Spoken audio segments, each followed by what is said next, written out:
IDP Singi Philip Sagwatli Sangai Festival boycott Togani Kokomi Ozamasi Bamang the Sung Arang Han Kogi Press Club the Kogi IDP Singi Committee the same Dina Kogi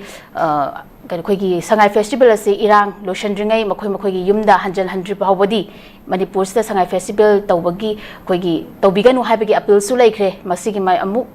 Kenota Sigida Ammococ Minangarang Samu Kogi Maduda Lauriba Committee IDP Singi Committee na Lauriba Philip Asida Moju Saruk Yagani Haibagi Kokomigi report Asida statement Pibagi Yaureza the Samitang Laksam Zakara Okona Lauriba Philip Sakramani Weza IDP Singi Weba Moigi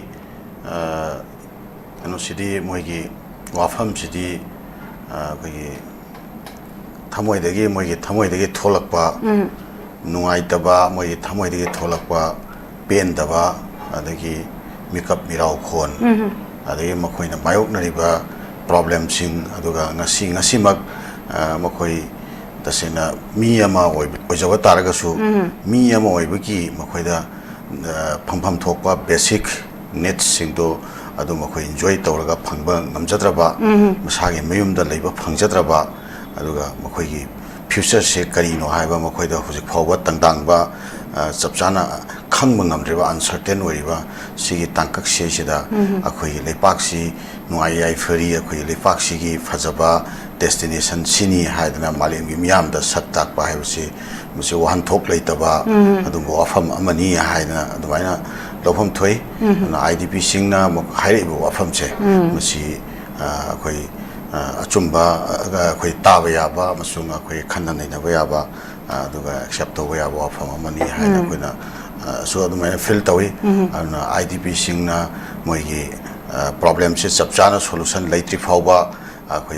London Chida Sangai Festival, Pangtok Piganu, Havasemasi, Sangai Festival, Pangtok, so Madu one talk late right Abanina, Aduga Nakalamuranda, London Chida Leba, Dumba, IDP Singsina. Leliba life Masi, Akoi Pina Kumdalaga Tamaga, Akoi Kanona Kupsalaga Tamaga, Malemiamda, Koi Nuairi, Hana Utka, Butamangaire, and Sangai Festival, Pangtopi, Kasu Hantok later, Hana the Mana Lawe, Sangai Festival, say, Langana Sumazi Kanaraga Hantok Pump to him, Matam Karagiwana, Koi Lamdam Chile, Nena Tata, Fiumse, Subchana, Koi Hansan Tripova, Aduga IDP Singase, Masamasagi Mim, the Hansan Tripova. Sangai Festival Natraga Sigumba Makalgi, any kind of festival, Shiroi Festival, Buhara, so missing Yamse, Masihan Topum Toy and a Kali. As a Masi Koigi Keno, Kokomina Su,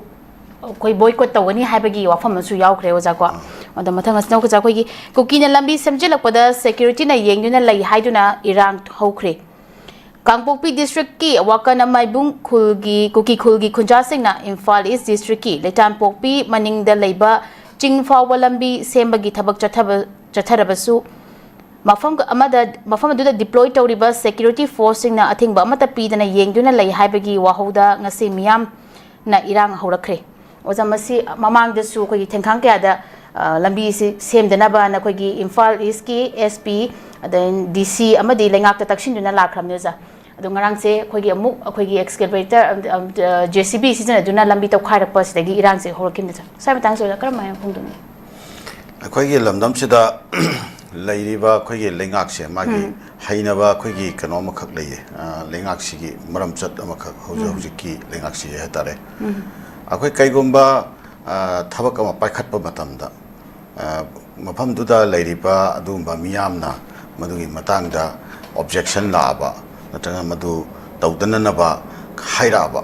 the Vataragadi, Masikari Lake, have a port of Mayamna Fazana section, the young Shalaba, Tunda,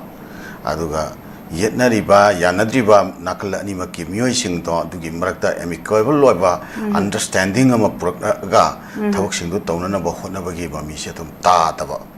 Adum Ladyba, a misunderstanding Domatu, Adum. Lehanba, Madu solution Togdaba, Aduga, Moi Togoda Tabok Todum, Downanaba Honarakwa, Adugi, potu oigani housing tholiba potse aduna kuki singna lambi semak podo namdam dugi praja singna madu sumdre madu yaning da khar leire hai taragati lengak na yamna phajana mase matam chana yengsan birakanda praja gi makta pena da ba nuai da ba leiri se mase lehendana bu hona gadobani sumaina ate ate hiram kya amadasu akhoi gi koi praja gi issue oirakadaba prajana khoina yam achowa repercussion lakadaba adugi watching che masi lengang na matam chana timely yengsan bi bagi mathau taba lei aduga khanaraga pokhai rakti fawba achowa wathok lan thuam oirakti fawba adum yenga leibagi culture se khoina namchida adum leire sia phaba khongthang natte haba adugi observation do ai thamjake mathang